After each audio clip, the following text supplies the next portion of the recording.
Hola, ¿qué tal? Buenos días, muy buenos días. Como cada jueves estamos aquí al filo de las 11 de la mañana en las redes sociales de Radio y Televisión Martí para justamente poder compartir con todos ustedes, con toda la audiencia, información acerca de inmigración. ¿Y quién mejor que el abogado Ángel Leal, un reconocido y queridísimo abogado de esta comunidad? ¿Cómo está, abogado? Buenos días. Buenos días, Mario. Qué gusto de saludar, al igual que todos los radios escuchas y sintonizantes de Radio y Televisión Martí. Siempre, como digo, en esta plataforma es un honor para mí poder participar. Voy a compartir aquí en los comentarios el enlace de la transmisión por si alguien quiere entrar y hacer sus preguntas directamente al abogado Ángel Leal.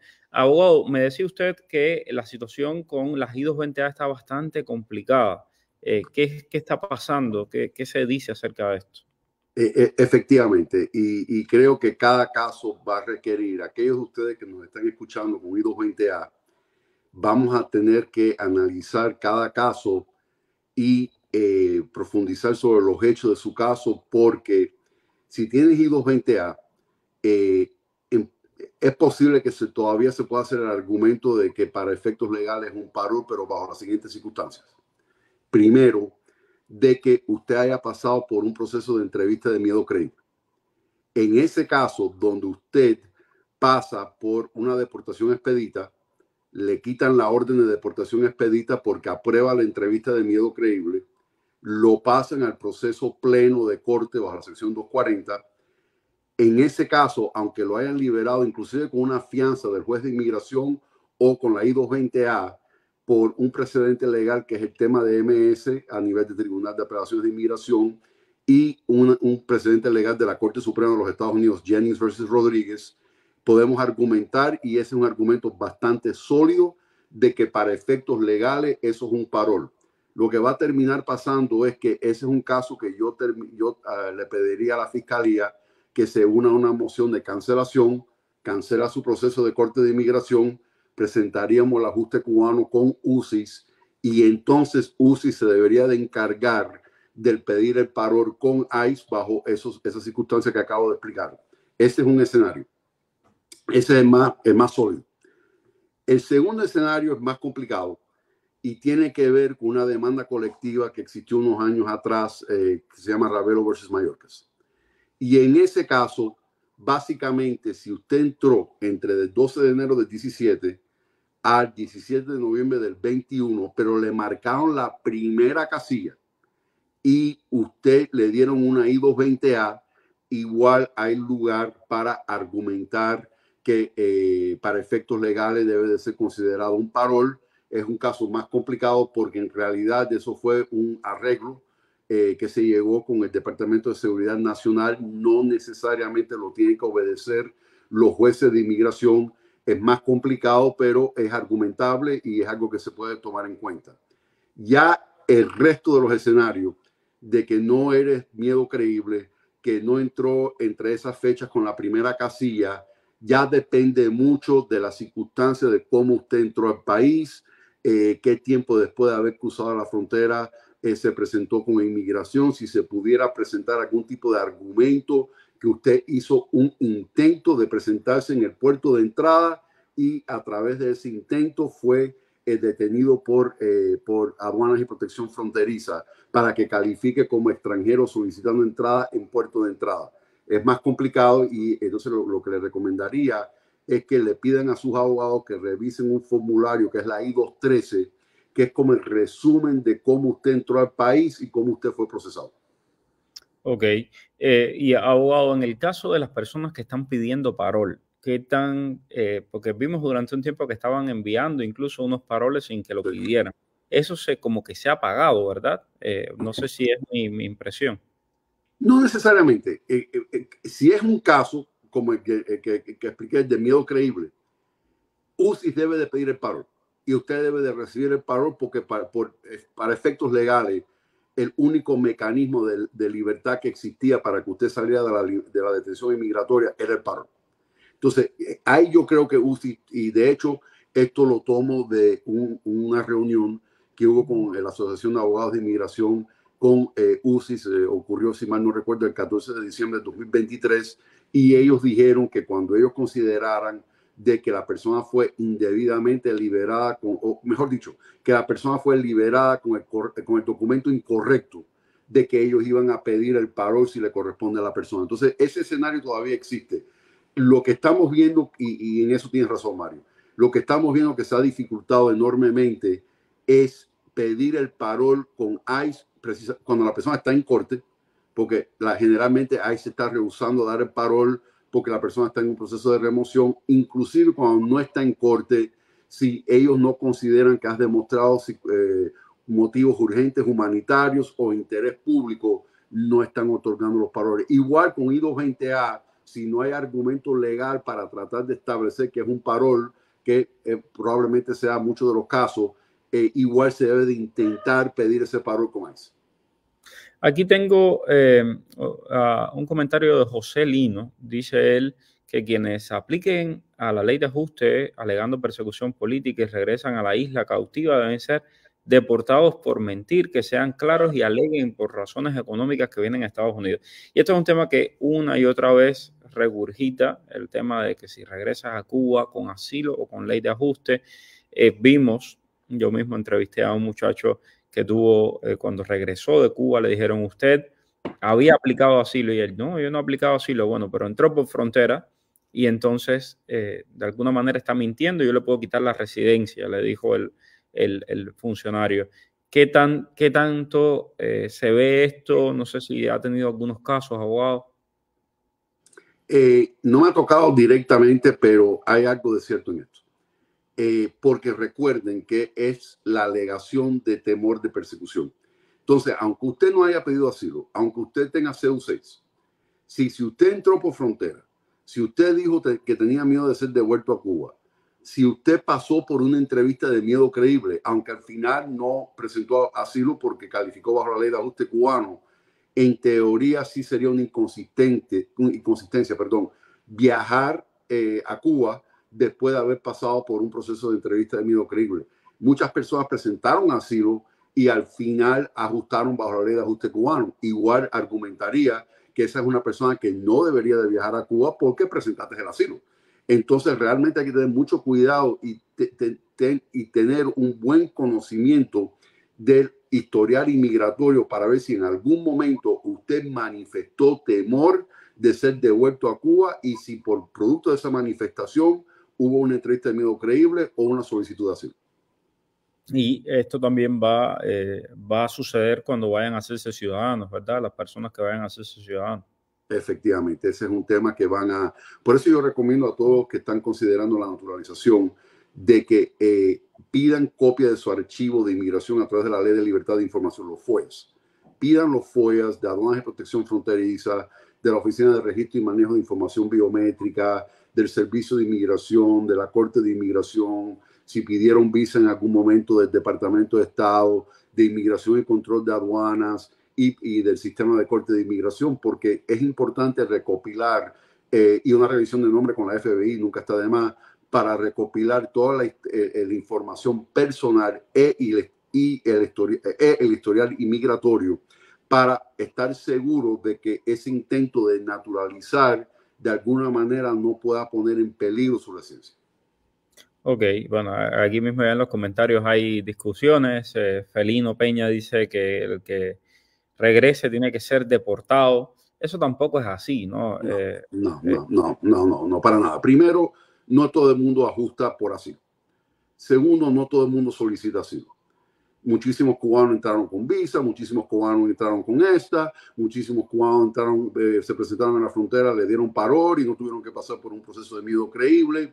Y aunque haya pasado por alguna especie de entrevista de miedo creíble o haber solicitado asilo, también hay motivos urgentes humanitarios. Que Dios no lo quiera, tienes un ser querido, un familiar allegado que esté en salud, con un tema de salud grave, con un fallecimiento, que Dios no lo quiera. Entonces, un viaje de corto tiempo justificado por un motivo humanitario de que usted quiso ir a ver a su ser querido antes de que pasara alguna eventualidad con ese familiar, yo creo que eso puede ser justificado. Si usted Y todo depende de cómo lo haces. Si lo haces discretamente, si no se pone a publicar en las redes, si no se pone a publicar como una especie de vacaciones y realmente vas por un tema emergente familiar por poco tiempo sin tratar de crear conciencia de su presencia en Cuba, tal vez eso se pueda justificar. Entonces, todo depende de las circunstancias de cada cual. Es un riesgo que hay que calcular antes de tomar la decisión, por supuesto, pero en realidad hay circunstancias familiares emergentes que pudiera justificar un viaje de corto plazo. Y abogado, una pregunta, porque vemos que nuevamente el senador Marco Rubio ha sacado este tema de las personas que reciben ayudas, etcétera, y que viajan a Cuba 10, 15 veces. ¿Hay algún tipo de posibilidad de que judicialmente se haga algo en contra de ese tipo de personas? Yo no lo veo. Entiendo la queja. No creo que es lo más prudente que lo estén haciendo, pero también entiendo la otra parte. Si son personas que tienen sus padres en Cuba, si tienen su cónyuge en Cuba, si tienen su hijo menor de edad en Cuba, si hay algún, que Dios no lo quiera, un tema de salud, un fallecimiento que Dios no lo quiera en la familia, hay circunstancias que uno puede entender por qué la persona, y claro, hay que entender también la condición inmigratoria, porque pues, algunas personas no pueden viajar a Cuba. Porque, por ejemplo, si usted tiene un asilo pendiente, usted abandonaría el asilo si viaja a Cuba. Si usted está en proceso de corte y usted viaja, usted se autodeportó. ¿Ok? Entonces, mira, disculpe que lo corte, porque no, esto también después vamos a seguir con este tema, porque hay mucha gente, bueno, muchas, no son mucha gente, pero hay personas que justamente se han ido en proceso de corte, en temas de comparol, y ahora quieren regresar. Y no, eso no funciona así. efectivamente, de hecho, si estás en proceso de corte y usted salió del país, usted está deportado. Ya, usted se autodeportó. Ahora, vamos a suponer que estás aquí con un parol. El parol no es una visa. Exacto. Entonces, el parol es una admisión temporal en el país que al año y el día le da el derecho de poder ajustar bajo la ley de ajuste cubano. Perfecto. Pero si usted viaja con ese parol, usted abandonó su admisión temporal en el país, usted no tiene visa para poder regresar y básicamente vas a perder la oportunidad de ajustar. Ahora bien, si no estás en corte, entraste con el parol humanitario, le dieron 2 años de estadía, ok, esperó su año y su día, presentó su ajuste cubano como parte de su presentación de residencia bajo la ley de ajuste cubano, pides un permiso de trabajo, pides un permiso de viaje con residencia pendiente, le dan el permiso de viaje, la I-131, el permiso de viaje paró por adelantado, y usted viaja con residencia pendiente, no pasa nada. Pero todo depende de las circunstancias de cada caso. Pero una persona que esté con parol y esté en corte, autodeportación. Una persona con parol que todavía no ha llegado a presentar la residencia, técnicamente no tienes visa para volver a entrar. Una persona con residencia pendiente que viaja sin permiso de viaje, abandonó la residencia y tampoco tienes el documento para poder entrar al país. Eso es interesante. A mí me han escrito varias personas, por ejemplo, de la CBP-1. Me escribió, y este fue un caso muy curioso, ¿no? Que me llamó mucho la atención.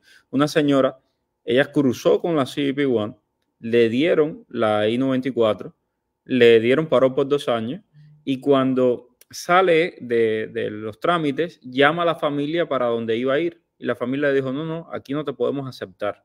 No tenemos lugar para ti. Mira a ver qué puedes hacer. La mujer regresa a México y entonces quiere volver a entrar a los Estados Unidos. Y dice, ¿y qué puedo hacer? ¿Cómo puedo volver a entrar? Digo, no, es que, ¿cómo se te ocurre regresar a México? Sí, desde mi punto de vista, abandonó el parol, no tiene un documento de entrada, le tocaría pedir una nueva cita con el CBP-1. Pudiera intentar presentarse con el parol no vencido en un puerto de entrada legalmente para ver si la dejan retomar ese parol. ¿Ok? Pero el problema es que no es tan fácil de presentarse en un puerto de entrada porque si no tiene cita previa con el CBP-1 no le van a dejar presentarse. Así que pudiera intentarlo, de ninguna manera debe de entrar ilegalmente porque ahí ya se acabó todo.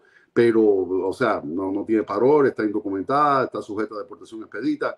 Pero si logra a poder presentarse legalmente en un puerto de entrada con ese parol, va y la dejan entrar de nuevo. El problema va a ser que la atienda un oficial de aduanas y protección fronteriza, idealmente con la cita de CBP-1. De lo contrario, intentar a ver si le llama la atención a algún oficial que la atienda con el documento de paro que ella tiene. Pero no necesariamente la tienen que dejar volver a entrar con ese parol y no necesariamente le tienen que dar un nuevo documento de parol. Y posiblemente le digan que tienen que esperar la cita de CBP-1 como los restos que están esperando en México. Así que es complicado. Yo lo intentaría, pero de forma legal, ir al puerto de entrada a ver si le puede llamar la atención a algún oficial y explicar que se cometió un error aquí por un problema familiar y que ella tiene su documento de parol, a ver si la quieren atender. Tremendo. También quería preguntarle, abogado, porque varias personas se han puesto en contacto conmigo para que pida ayuda, ¿no? Es decir, gente que tienen problemas médicos en Cuba y que no tienen familiares en los Estados Unidos y que quieren pedir una visa humanitaria. ¿Cómo ser? ¿Eso se puede hacer si no tienes un patrocinador, si no tienes a alguien que te va a respaldar en Estados Unidos? No, porque requiere igual, aunque no sea la I-134A, aunque presente la I-131, el paro humanitario, requiere un patrocinador que le tiene que poner la I-134. Y no necesariamente tiene que ser un familiar, pero tiene que ser algún ser querido, amistad, residente o ciudadano americano o con algún estatus legal en el país que tenga la posibilidad de patrocinar a la persona para entrar a los Estados Unidos. Entonces, y en algunos casos lo hemos intentado cuando precisamente existe alguna condición médica. Dicho sea de paso, cuando existe una condición médica, también hay que documentar que el tratamiento está pago. Es decir, que ya usted tiene la forma de que ustedes le vayan a atender médicamente en los Estados Unidos y que no va a ser a costa del gobierno. Entonces, generalmente son personas que están patrocinadas por alguna organización sin fines de lucro, como que Dios no lo quiera, la Liga contra el Cáncer, algún hospital, algún centro médico, porque tal vez usted califica para una atención médica por las circunstancias de su tema médico, pero tiene que demostrar que hay la posibilidad de que la van a atender y que esos gastos de atención médica van a ser cubiertos de alguna manera, sea por una organización o un ser querido. Así que es un poco complicado venir por tema médico, a no ser que puedas documentar eso. Y lo otro, abogado, que también me pregunta mucha gente, ¿qué está pasando con el asunto de los balseros? ¿Hasta qué punto las personas que tocan tierra están pidiendo asilo o pueden pedir asilo o son deportados a Cuba? Si entran por mar y no son detectados por inmigración, pueden pedir el asilo. Desde mi punto de vista, son solicitantes de admisión al país, están sujetos a deportación expedita si tienen menos de 2 años en el país. Probablemente si llegaran a tener contacto con inmigración, le van a firmar una carta de deportación expedita, posible detención, entrevista de miedo creíble, a ver si pasan a un proceso pleno de corte de inmigración para pedir asilo. En algunos de esos casos lo que hemos hecho es pedir el asilo afirmativamente cuando no ha existido el contacto con inmigración. Okay. Hay que demostrar que se presentó antes del año. Va a haber una cita donde le van a tomar los biométricos, las huellas con imagen ocular.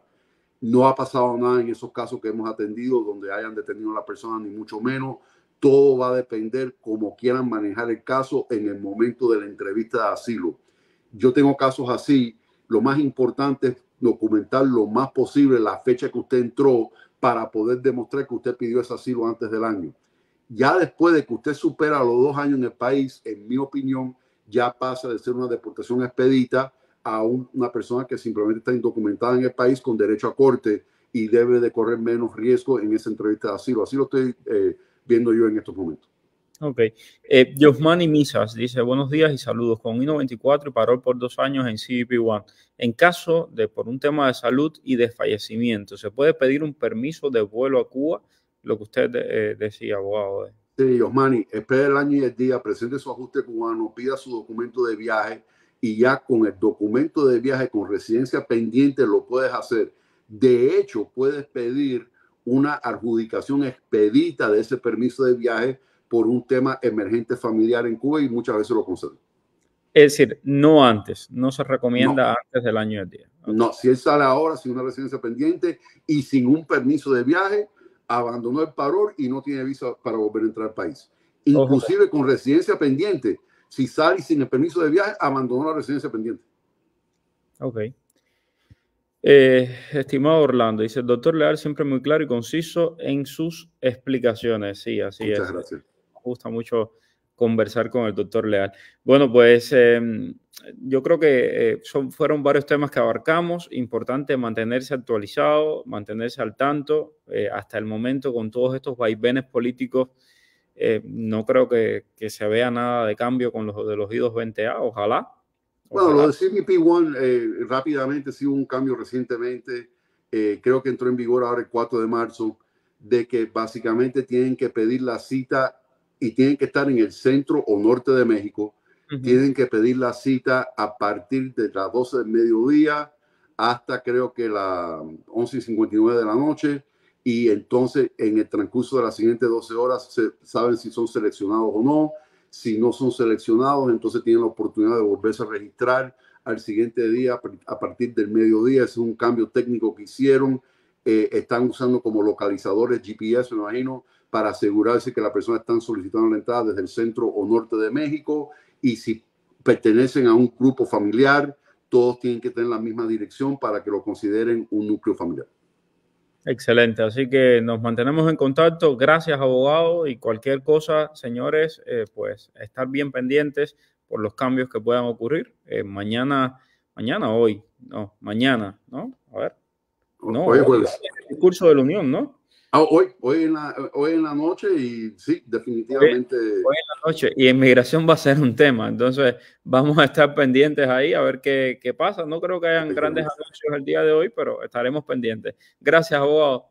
Como nos encantaba saludarle, Mario, y gracias a todos los televidentes y radios escucha de Radio y Televisión Martí.